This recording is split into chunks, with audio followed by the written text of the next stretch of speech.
Good morning once again. I'm back again with my AI model, which basically is used to detect various tomato leaf diseases. And for last time, from where we stopped, is where we are going to begin from. Today's slides, we have started with our real world problem. And this real world problem is basically tomato diseases and pests. One of the major challenges in Uganda is pests and diseases, and these pests and diseases most especially attack farmers. And in the case of farmers, I've specifically looked at only tomato farmers. Yeah, the AI model will recognize and identify the various images captured by farmers, and it will output a message like, this is the type of the disease, this is the type of the pest based on the images captured.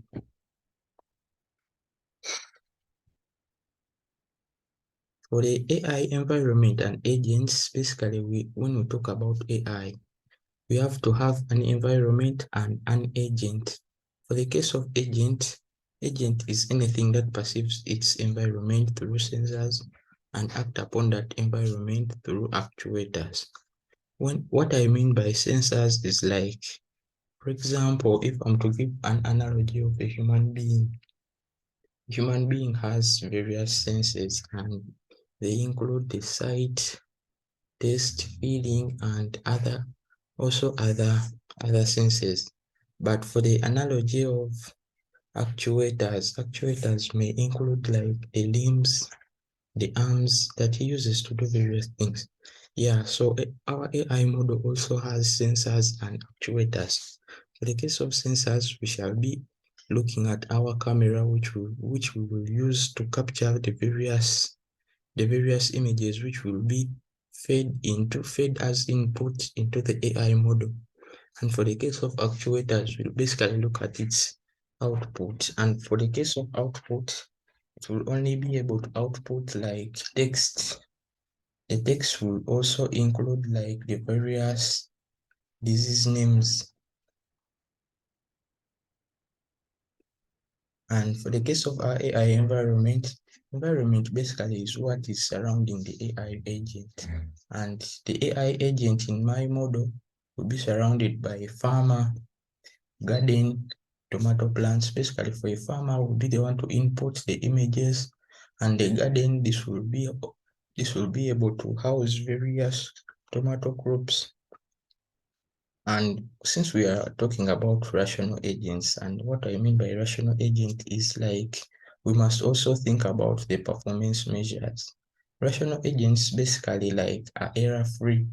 You want to do something which is error-free, and like you have to also have a performance measure which is going to help you achieve a goal of something which is error-free.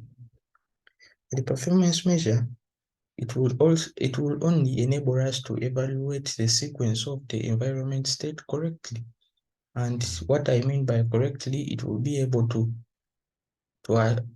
help us like come to a conclusion whether the category of the disease is true or it's false.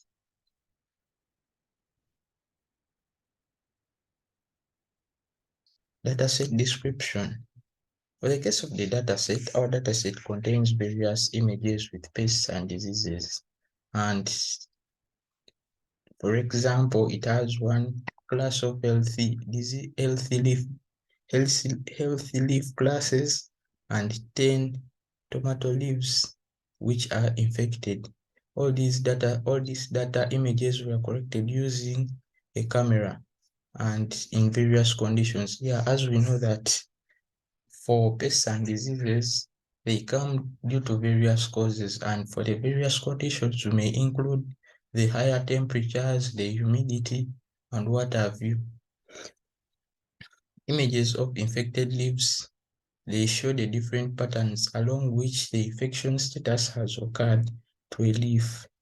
For the location and symptoms, diseases attack plant leaves and other plant parts Yeah, I've not only looked at the tomato leaves, but I've also looked at some other plants, let's say the stems. Yeah, basically that. And it also has like common diseases, for example, fungus diseases. This will help us to visibly classify the category under which some diseases fall. And these diseases basically which affect the various plants. The data also contains spots and colors, as we know that for any virus or any disease which attacks like plant leaves, it has some spots and colors which it can be identified based on. And these are the various data sets which are included in images.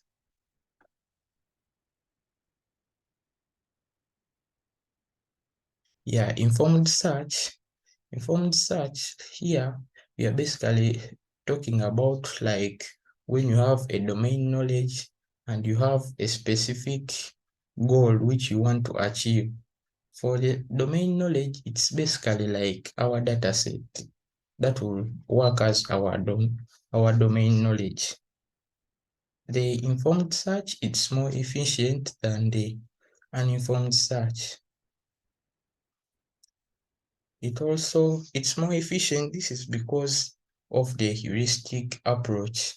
And the heuristic approach basically is like your human perception of something, like taking off shortcuts, if I'm to give an example. Yeah.